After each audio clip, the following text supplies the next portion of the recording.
इत्तेहाद news को देखने से पहले सब्सक्राइब कीजिए हमारे चैनल को, लाइक कीजिए और बेल आइकॉन पर क्लिक कीजिएगा। लिहाजा खैर लॉकडाउन का दौर जारी है और रमज़ान इसी लॉकडाउन में आया हुआ है, मस्जिदें बंद हैं, तो कई सारे लोगों के जहनों में कई सारे सवालात हैं। हमारे साथ मुफ्ती तुफैल हैं।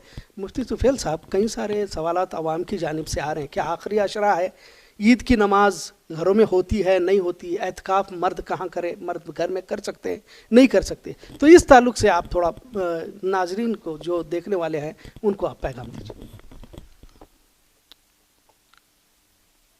अल्हम्दुलिल्लाहि वहदह वस्सलातु वस्सलामु अला मन ला नबिय्य बअदह अम्मा बाद। तमाम बिरादरान इस्लाम से ये अर्ज़ है कि ये आखिर अशरा बिल्कुल शुरू होने जा रहा है और रमज़ान ख़त्म के दहाने पर है। बहुत ही मुतबर्रक महीना ये रमज़ानुल मुबारक का है, हमें इसकी कदर करनी चाहिए। जैसा कि हमारे इकबाल साहब ने 2-3 सवालात हमें किए हैं कि एतिकाफ़ मर्द हज़रात कहाँ करें। दरअसल मर्द हज़रात के लिए एतिकाफ़ की जगह मस्जिद है। मस्जिद के अलावा उनका एतिकाफ़ घरों में दुरुस्त नहीं है। अलबत्ता ख़वातीन अपने घर में जो जगह मस्जिद के नाम से मौसूम कर रखी हैं उस जगह पर वो अपना एतिकाफ़ करें। अलबत्ता इन हालात में, लॉकडाउन में, मस्जिद के अंदर मर्द हज़रात मुकम्मल तौर से नहीं जा सकते और आखिर अशरे का सुन्नत मुअक्कदा एतिकाफ़ नहीं कर सकते। उनके लिए ज़रूरी है कि अपने घरों में बैठे हुए अपने ज़्यादा से ज़्यादा वक्त को इबादतों में गुजार करके एक एतिकाफ़ की शक्ल ही की तरह जो है रहें और उम्मीद करें अल्लाह की ज़ात से कि एतिकाफ़ तो न हो सका मस्जिद में, मगर घर में इबादत करने की वजह से अल्लाह तबारक व तआला एतिकाफ़ का सवाब मरहमत फरमाएंगे। इसकी दूसरी शिक ये है कि मस्जिद में बहरहाल एतिकाफ़ होना चाहिए क्योंकि ये सुन्नत अलल किफ़ाया है। किसी मस्जिद में अगर कोई फ़र्द एतिकाफ़ न करे तो सारे मोहल्ले वाले गुनहगार हो जाएंगे। इसके लिए जिन हज़रात को हुकूमत की तरफ से 2-5 लोग जो मस्जिद में नमाज अदा कर रहे हैं उन्हीं में से 1-2 हज़रात मुअतकिफ़ बन जाएं ताकि सारे मोहल्ले वालों की तरफ से ये ज़िम्मेदारी अदा हो जाए। दूसरा मसला नमाज ईद का है। नमाज ईद जुमाही की तरह एक वाजिब नमाज है। इसकी हकीकत यह है कि तमाम मुसलमान हज़रात अपनी शान व शौकत से ईदगाह की तरफ निकलें, जामे मस्जिदों की तरफ निकलें और जम करके वहाँ पर नमाज ईद अदा की जाए और अल्लाह के हुजूर दुआ व इस्तिग़फ़ार की जाए और जो इनाम एक महीने की मशक्क़तों और इबादतों और रियादतों का है वो ले करके खुशी खुशी अपने घरों को लौटें। मगर इन हालात में अब लोग न ईदगाह में जमा हो सकते हैं, न हुकूमत की तरफ से मस्जिद में जमा होने की जो है वो इजाज़त है। सोशल डिस्टेंस को सामने रखते हुए, मद्देनज़र रखते हुए 4 अफराद, एक इमाम हो और 3 मुख्तदी हो, किसी जगह पर जमा हो करके नमाज ईद अगर अदा करना चाहें तो वो अदा कर सकते हैं। बल्कि अक्सर घरों में जहाँ पर 2-5 अफराद, 10 अफराद हों, जमा हों और नमाज ईद अदा करें। शर्त यह है कि वहाँ कोई अगर नमाज में मिलना चाहे तो उसके लिए मना की कोई सूरत ना हो। दरवाज़ा करीब खुला रखें ताकि कोई फ़र्द जो है वो सुने खुतबा ईद को, वो आ करके जो है उस नमाज में शरीक हो। तरीक़ेकार यही है कि इमाम 2 रकात मुख्तसर नमाज पढ़ाए, वाजिब नमाज, उसके बाद 2 खुतबे दें, मिंबर न होने की सूरत में कुर्सी पर बैठें और ख़ुतबा इस तरीके से दें कि थोड़ा सा हम्द व सलात यानी अल्लाह की हम्द व तस्बीह बयान की जाए और 2 आयात पढ़ी जाए और पहला खुतबा इस तरीके से हो गया।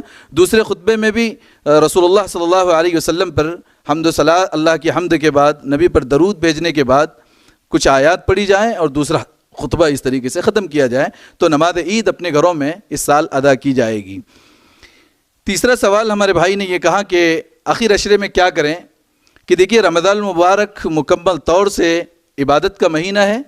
रोज़ा इसका सवाब अल्लाह तबारक व तआला ने फरमाया व अना अज्ज़ा भी, इसका बदला तो ख़ुद मैं हूँ, इससे बढ़ कर के और क्या फ़जीलत की बात होगी। रोज़े के साथ में तरावीह का अहतमाम करें, कुरान के सुनने का अहतमाम करें। तीसरी चीज़ आखिर अशरे में शब क़द्र की तलाश करें। शब क़द्र की तलाश में मैं आप हज़रात के सामने 3 बातें कहना चाहूँगा। नंबर 1, शब क़द्र के लिए दुआ मांगें। अल्लाह तबारक व तआला हमारी ज़िंदगी को इतनी तवील करें, उम्र में इतनी बरकत दे कि अल्लाह ताला हमें शब क़द्र जो है मिल जाए। دوسرا یہ کریں کہ عشاء کی نماز با جماعت ادا کریں اور فجر کی نماز با جماعت ادا کریں. جو حضرات گھر میں نماز پڑھ رہے ہیں اپنے بچوں کے ساتھ، اپنے بھائیوں کے ساتھ، اپنے والدین کے ساتھ میں نماز با جماعت عشاء کی اور فجر کی ادا کریں. حدیث پاک میں آتا ہے جس نے نماز عشاء اور فجر با جماعت ادا کی گویا مکمل رات اس کا ثواب میں لکھا جائے گا. تو یہ دوسرا طریقہ ہوا. تیسرا طریقہ یہ ہوا کہ رات کے کسی حصے میں اٹھ کر کے اللہ رب العزت سے دعا کریں اور چند رکعتیں تہجد کی پڑھ لیں. اس طریقے سے جن راتوں میں شب قدر ہوگی انشاءاللہ مکمل 83 سال عبادت کا ثواب اس کے نامہ اعمال میں لکھا جائے گا. اس کی شک جوڑنے کا طریقہ کار یہ ہے کہ قرآن مجید میں اللہ تبارک و تعالیٰ نے 3 مقامات پر لیلۃ القدر کا تذکرہ کیا ہے. جیسے اِنَّا أَنزَلْنَاهُ فِي لَيْلَةِ الْقَدْرِ إِنَّا أَنزَلْنَاهُ فِي لَيْلَةٍ مُبَارَكَةٍ. وہاں پر جو ہے 3 مرتبہ القدر کے لفظ سے اللہ تعالیٰ نے لیلۃ القدر کا تذکرہ فرمایا.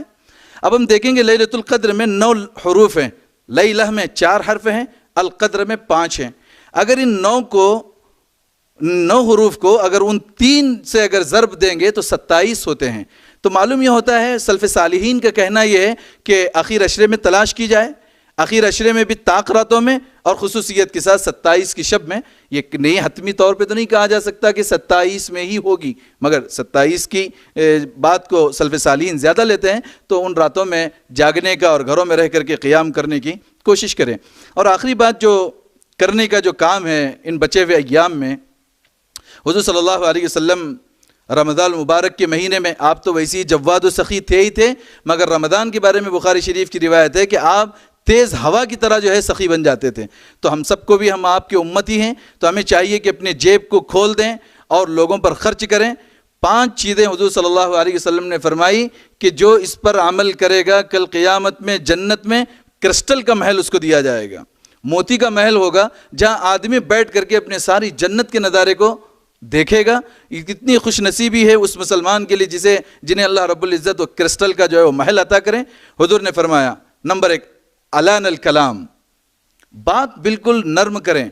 ہر مسلمان چاہے اپنے مسلمان سے ہو یا کسی قوم سے بات کریں، میٹھی بات کریں، اپنی زبان کو شگفتگی اور شائستگی کے ساتھ نرم انداز میں استعمال کریں. نمبر 2 اطعم الطعام، کھانا کھلائیں. کھانا کھلانے کی اسلام میں بہت جو ہے وہ فضیلت بیان کی گئی ہے. اور یہ وہ دور ہے لاک ڈاؤن کا کہ یہاں پر جتنا ہم کھلائیں گے اللہ کی طرف سے ہمارے لیے رزق کے دہان اللہ کھول دیں گے. تو خوب رمضان کے مہینے میں کھانا کھلانا چاہیے. سلف صالحین میں سے ایک صاحب کا قول ہے کہ مجھے اس بات کو پسند ہے کہ میں میرے 10 دوستوں کو بلاؤں اور اس 10 دوستوں کی خواہش کے مطابق انہیں میں کھانا کھلاؤں. مجھے اس بات سے زیادہ بہتر ہے کہ میں بنی اسماعیل کے اولاد میں سے 10 غلام کو آزاد کروں. اندازہ کیجئے کہ کھلانا کتنی بڑی نعمت ہے. نمبر 3 افشو السلام، سلام کو خوب رواج دیا جائے.